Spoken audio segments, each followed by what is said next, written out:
That's that Mars in Gemini, in the 5th house of performance. So now the Mars has a fairly steady aspect of trine to Pluto. That's a nice aspect, but it's squared the Sun and Venus. It's in the T-square. It's opposed to Neptune.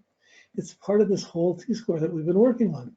The Venus, the Sun, the Mars, and the Neptune is the one that affects them all. The Neptune dumps on the Mars dumps on the Venus, and then the Sun gets involved in it as well. The Mars dumps on the Sun and Venus, and the Neptune dumps on it too. So it's difficult to know what you should do. The Mars can be over-dedicated, haunting, and can be hauntingly passionate, one-sided relationships, or it can be too super dedicated one way and it's not being reciprocated, or it can be very aloof and evasive. I'm not there, I'm just doing this, I'm not there.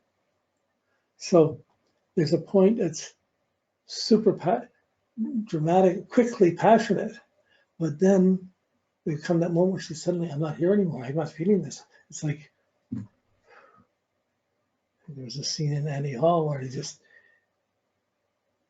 gets out of his body and he's standing at the end of the bed looking at his body making love because he's detached from it. But she would have this disassociation, but also a lot of confusion, Mars, Venus, Neptune, around timing, around personal relations. To get the career going, there's a complicated relation. To get a relationship going, there's no career, and there's expectations. So the ability to be aloof, but certainly the capacity to attract one married guy, or one confusing guy, one dramatic, or one romantic guy after another, that each one would be so romantic, seem exciting. And then when you get close, there would be conditions. There'd be expectations, there'd be guilt, there'd be sorrows, they'd be drinking, they'd be married, there'd be other things coming in. Now it's interesting because even though she would attract these type of guys, her nature is to try and be the most reliable, dedicated, steady, self-reliant person there can be. Interesting paradox in this. How to get self-reliance, how to do one's own things. Why bother if nobody cares? If nobody cares, but if someone's caring, how do I not bother? It's a puzzle. So now we're getting into, as they start putting the pieces together, sometimes you get a sense of this. So she's mutable, Mars in Gemini, mutable with these complications. Her Sun's in Virgo, Venus in Virgo. This is all her mutable signs. She's worked in many places, many cities, many countries. Smart, very capable, deep, but let's call it hormonally challenged. Mars, Neptune, Venus. Complicated, very romantic, but deeply hurt or haunted. Now that's difficult to be so deeply haunted or to be in a complicated relationship where you're the one that wants to push and do everything for the person, to fill every need. I'll help you here, I'll help you there. And then sometimes people have addictions or problems that are way more difficult than they just drain all your giving. She wouldn't have breaks in that situation. She'd have breaks as soon as she would notice it. And then would she stay and deal or would she run? Most likely she would move on to something else. She couldn't force it to be fixed. It's complicated.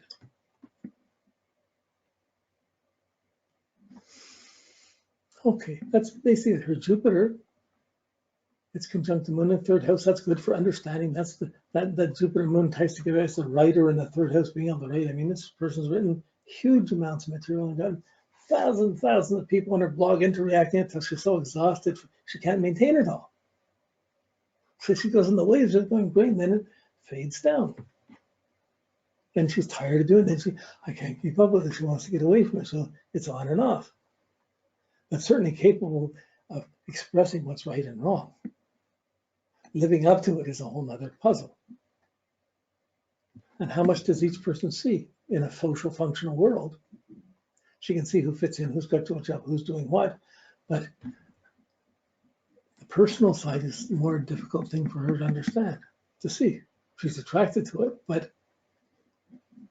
everybody's got baggage. Okay. The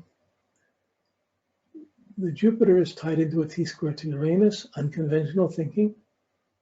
That's Uranus up in the 9th house, conjunct the midheaven, which is, we'll get to that. We're in the 9th house is unconventional understanding, astrology, independent mysticism. Pluto's in the ninth house too, of confrontations over what's right or wrong, but finding a new way or independent way of expressing things, that's her. So the astrology and the Jupiter moon in the third house plays well. I'm jumping around a little bit here, but the Jupiter, it's because of the T-square. The Jupiter is squared by Saturn and opposed by Uranus. There's no bad aspect between Saturn and Jupiter. In fact, the aspects between Saturn and Jupiter are fortunate because Jupiter is the expansion, Saturn is the restraint. So it's mature opportunities. It's opportunities that you're prepared for. It's a moderated or conservative understanding, but usually you can see what work has to be done to expand properly. So that's a good thing. I can see this relationship. I can see what needs to be done to adjust it. I see what I need to say. She's always reacting. She's going to respond and know what people are thinking. Then she's going to act quickly. But this understanding is unconventional.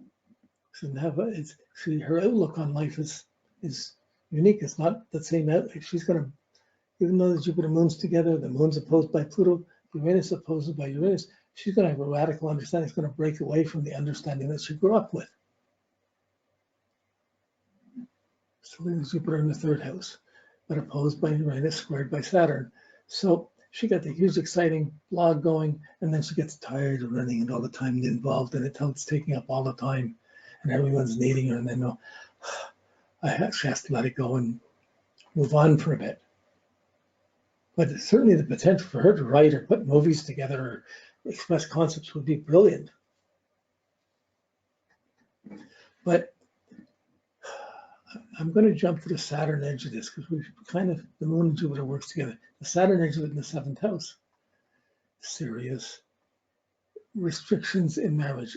Often you have the Cancer ruling the descendant, which is the seventh house is Cancer ruled, which is moon ruled, again, the impulse.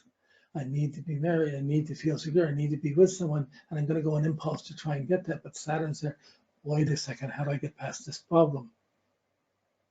Like you can see working as a bartender and everybody's telling their heartaches or their sorrows and drinking their sorrows to her, and she's meeting good guys and bad guys and whatever, and having temptations, but the job is kind of almost in the way. It brings it close, but there's a complication. When she doesn't act on it, she would be the understanding psychologist or advisor. But the Saturn in the seventh house implies a later marriage, something that happened later, or inhibitions within it. The Uranus squaring it means it implies maybe it might break away a bit from tradition, marry out of culture, or marry if it didn't shock dad, why it would hardly be worth it. So you have that Saturn's sextile to Mercury is not dumping on any personal planets. It's there as Jupiter, Saturn, it's a social attitude. The whole generation, anyone born in 75, that summer has this. And even in the spring and fall, they have the Jupiter square Saturn and Uranus. They have unusual social connections. They don't fit in exactly. The Jupiter, Saturn, they have a sense of timing and understanding, but the Uranus makes it unconventional. They're inclined to be radical and not fit into the norm. And that Uranus is conjunct in midheaven and up in the ninth house, being more an unconventional understanding that breaks away from the norm. So the Uranus destabilizes the Saturn a bit, which shakes up the possibility around marriage. Again, on relationships and marriage, it's not the strongest chart. It's a puzzle. On doing business, on doing something accomplishing, doing something socially meaningful, and being dedicated to a good cause. This is an incredibly good chart. So spiritually, it's a great thing one way, but there's certainly, for this lotus to blossom, it's certainly got to come through a certain amount of mud. Be much harder as a teenager. You get out of school and you go on, and then who comes up from when? From the past. So interesting. It's I know one lady another lady who was a Virgo and Aries moon, and she climbed mountains. She's a business dealer, but she did business, but her hobby was to climb mountains. And she would go around the world trying to climb mountains. So it shouldn't have the same complexes. They were different. Okay, so that's the Saturn. The other planets, Uranus, Pluto up in the ninth, we talked a little bit about. You don't see the planets so much in the sign, that's a whole generation. You see it in the house. The Uranus with confrontations over what's right and wrong, and the need for freedom to break free, to be innovative. So I need to be innovative in what I understand, and there's going to be confrontations around it.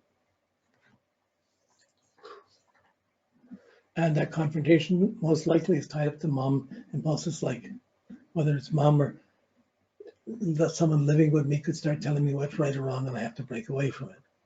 I have to do something independent so I don't get smothered. Who needs to have kids? Who wants to bring kids into this world? Well, you don't have the most gushy, maternally oriented person. Okay. But you do have someone related to others and issues of custody sharing, commitments, business exchanges, and trust are strong in their chart. The Neptune we talked about, but it's in the 11th house of friends and enemies. And friends opposing her Mars, squaring her Venus, but it's hard for her to discriminate Sun, Venus, and Virgo against the wave of unreliable friends or fanciful or dreamy friends. It's hard enough. The dreamiest guys are not the most practical guys to be with. I mean, if you're practical, you're not going to want to marry the dreamiest romantic guys are either doing alcohol or drugs or traveling. They're not reliable. The most reliable practical guys are not dreamy. So the puzzles are there. Okay, so how are we doing?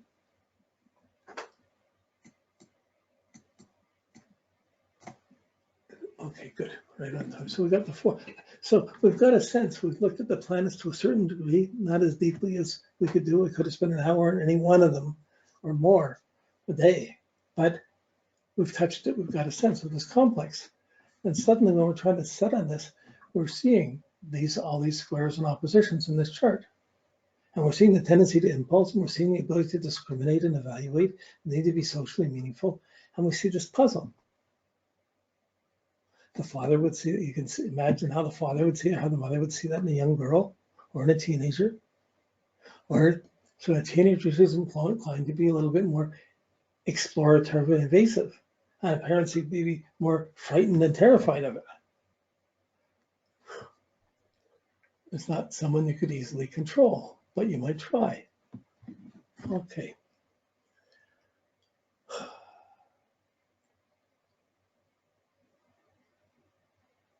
The strong social sense, doing something socially trustworthy,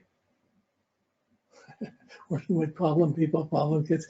Imagine if she decided to be a cop. Whoa, power, complications, social significance. She isn't, but I just said, like, there's different, you start wondering, career is not just about the sixth house, it's not just about the midheaven, it's about your sun, it's about your whole chart of what's going to make you feel okay. Like there can be someone doing any career and having their planet in any house. It's not quite that simple because other planets, other associations can bring out other qualities. Here, her Mercury is the only planet that doesn't have a bad aspect. It's her shining light, her mind, and it guides half the planets. And it rules the sixth house of Gemini, of communicating, of writing, of healing through ideas, of working with ideas, of communicating, social conscience and depth. Wow.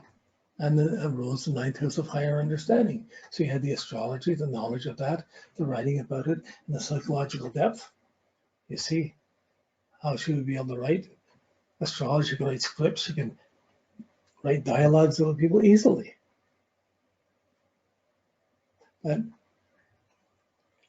might not be too, in one way, super confident, another way is really not confident at all. Whenever she feels guilty or blamed herself for anything, it got complicated, she could fold or get really sad. Okay,